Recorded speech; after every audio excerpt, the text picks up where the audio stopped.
ሰላም ሰላም እንዴት ናችሁ? የደሱ ሄልዚ ቤተሰቦች እኔ እግዚአብሔር ይመስገን ደህና ነኝ። በያላችሁበት ሰላማችሁ ይብዛ። ዛሬም እንደተለመደው በአንድ ጠቃሚ ርዕስ መጥቻለሁ ማለት ነው።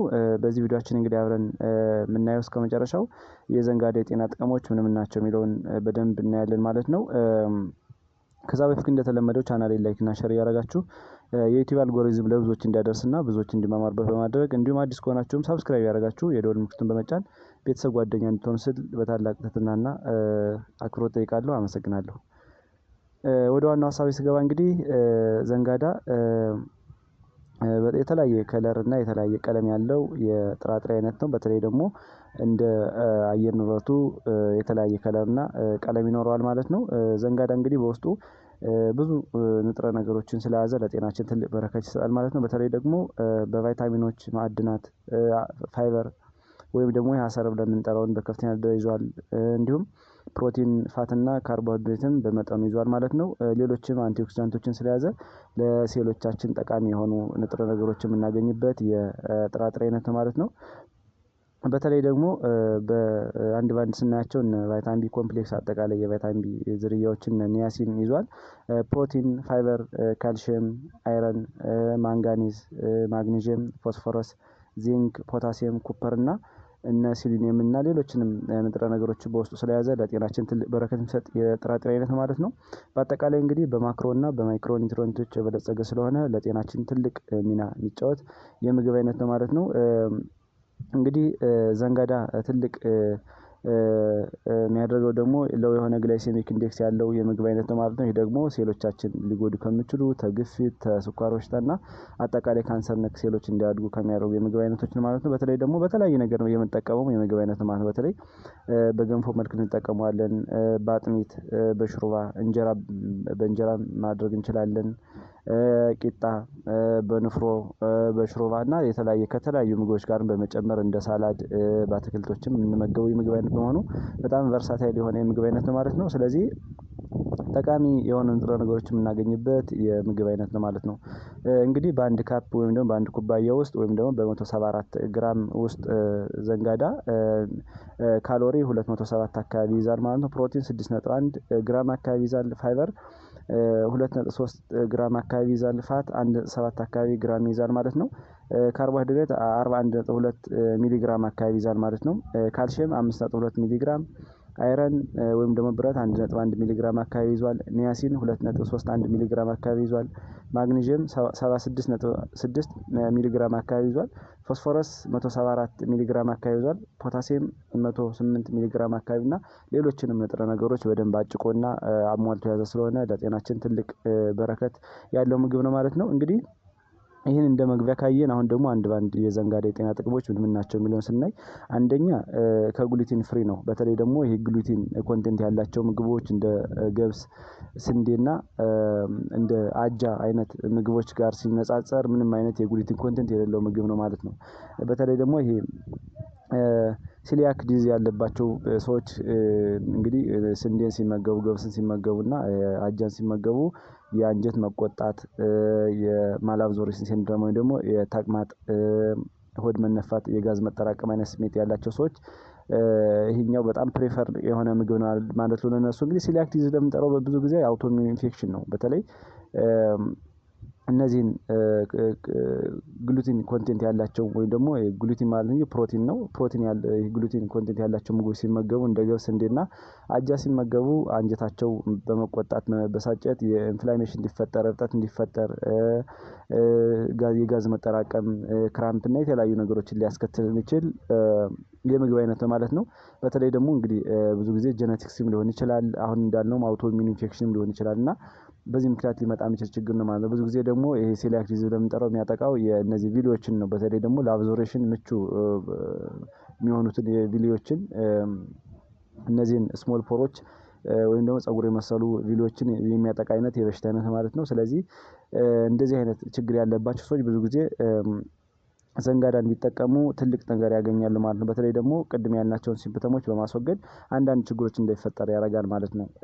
ሁለተኛ ለዳይጀሽን በጣም አሪፍ ነው ማለት ነው። በተለይ ደግሞ አጠቃላይ ለአንጀታችን ጤና ዘንጋዳ በጣም ተመራጭ ነው ማለት ነው። ምክንያቱም በውስጡ እንግዲህ ከፍተኛ የሆነ ፋይበር አለው።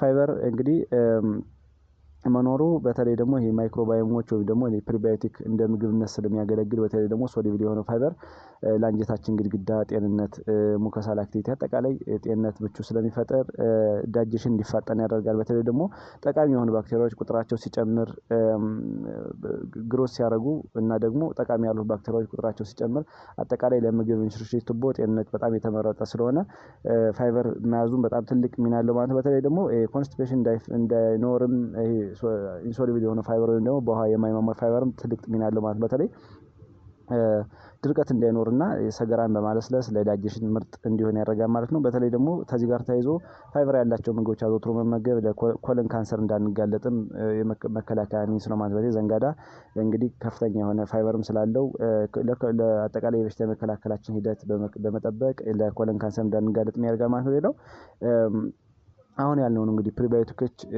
በምግብነት ስም ስለሚጠቀሙት ለአንጀታችን ግድግዳ ጤንነት ትልቅ ተመራጭ ነው ማለት ነው።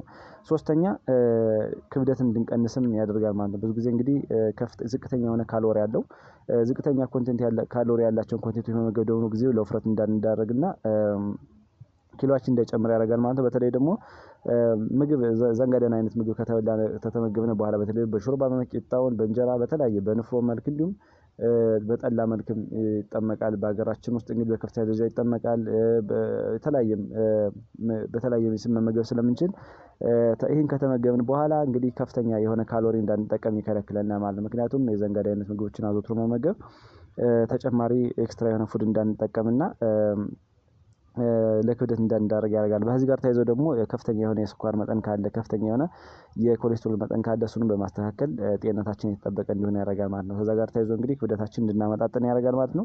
አራተኛ የስኳር መጠንንም ያመጣጥናል። ብዙ ጊዜ እንግዲህ ለስኳር በሽተኞች ተመራጭ የሆነ ምግብ ነው ዘንጋዳ። አዘውትረው ቢመገቡት ትልቅ ጥቅም ያገኙበታል ማለት ነው።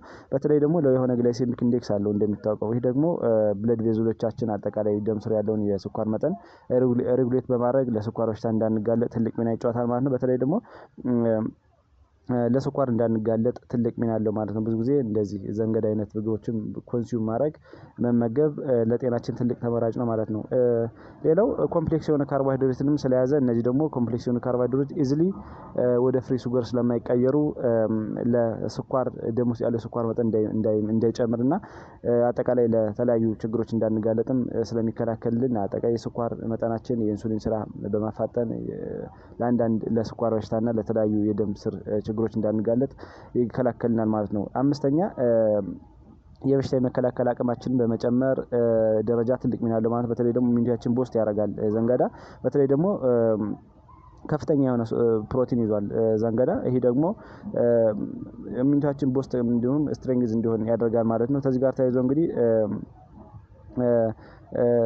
ለበሽታ የመከላከል የበሽታ የመከላከል ቻንስ የበሽታ ለመጠቃት ቻንሳችን ዝቅ እንዲል ያደርጋል ማለት ነው። ወይም ደግሞ የበሽታ የመከላከል አቅማችን በከፍ በማድረግ አንዳንድ በሽታ ቶሎ እንዳያጠቃና እንዳይዘን ያደርጋል ማለት ነው። ስለዚህ አጠቃላይ ኢሚዩኒቲያችንን ቦስት እንዲሆን ያደርጋል ማለት ነው። ስድስተኛ አጠቃላይ የካርዲዮቫስኩላር ኢንቴግሪቲያችን ወይም ደግሞ የደምንና የደም ስሮችን ጤንነት በመጠበቅም ትልቅ ሚና አለው ማለት ነው። በተለይ እንግዲህ ከፍተኛ የሆነ ኢሴንሻል የሆነ ፋቲ አሲድ ፋት አለው ማለት ነው። ፋት ደግሞ እንግዲህ ባድ የሆነ ኮሌስትሮል ደም ስሮቻችን ልባችን እንዳይጎዱ ይከላከላል ማለት ነው። ከዚህ በተጨማሪ ደግሞ ፖታሲየም ይዟል ማለት ነው። ፖታሲየም ደግሞ እንግዲህ ለደም ግፊት እንዳንጠቃና ለሰርኩሌሽን ወይ ደግሞ ይሄ ሰርኩሌሽን ላይ ያለውን ችግር ለተለያዩ ችግሮች እንዳንዳረግ በማድረግ ትልቅ ሚና አለው ማለት ነው። ፖታሲየም እንግዲህ ደም ስር ያለውን የስኳር መጠን በመቀነስ ኮሌስትሮልን በማስተካከልና አጠቃላይ የደም ግድግዳዎችን ጤንነት ስለሚጠብቅ ለግፊት እንዳንጋለጥ ያደርጋል ማለት ነው። እንግዲህ ግፊት የደም ስሮችን በመጉዳት ልባችንን ሊጎዳ ስለሚችል ግፊት መቆጣጠር ደግሞ ትልቅ ለተለያየ ጉዳት እንዳንጠቃ ከሚያደርጉ ነገሮች ውስጥ አንዱ ነው ማለት ነው። ስለዚህ ዘንጋዳን አዘውትረን ብንጠቀም የኮሌስትሮልን በማስተካከል የደም ግድግዳን ወይም ደግሞ የደም ስሮችን በመጠበቅ እንዲሁም አጠቃላይ የልብን ጤንነት በመጠበቅ ትልቅ ሚና ያለው ማለት ነው። ሰባተኛ ከአስም ጋር ያለውን ሂደት ወይም ደግሞ አጠቃላይ የመተንፈሻ ቱቦን ችግር ይቀርፍልናል ማለት ነው። በተለይ ደግሞ ማግኒዥየም ስላለው እንግዲህ ዘንጋዳ እነዚህ ማግኒዥየም ያለባቸው ምግቦች ደግሞ መመገብ ብዙ ጊዜ ሪከረንትሊ እንዳንጠቃ ለአስም እና ለመተንፈሻ አካላት ችግር እንዳንጠቃ ያደርጋል ማለት ነው። በተለይ ሳይነስ፣ አስም፣ እንደዚህ ጉንፋንና ሌሎች አይነት የመተንፈሻ አካላት ችግር ቶሎ ቶሎ እንዳይዞን ያደርጋል ማለት ነው። በተለይ ደግሞ አለርጂክ ፍሪ ስለሆነ ዘንጋዳ ቅድም እንዳልነው ለተለያዩ ችግሮች እንዳንጠቃ ያደርጋል። እንደ ብሮንኮዳይሌተር ኢፌክትም አለው ማለት ነው። ስለዚህ ለመተንፈሻ አካላት ችግርና በተለይ ደግሞ ለአስም እንዳንጠቀም ትልቅ ሚና ይጫወታል ማለት። ስምንተኛ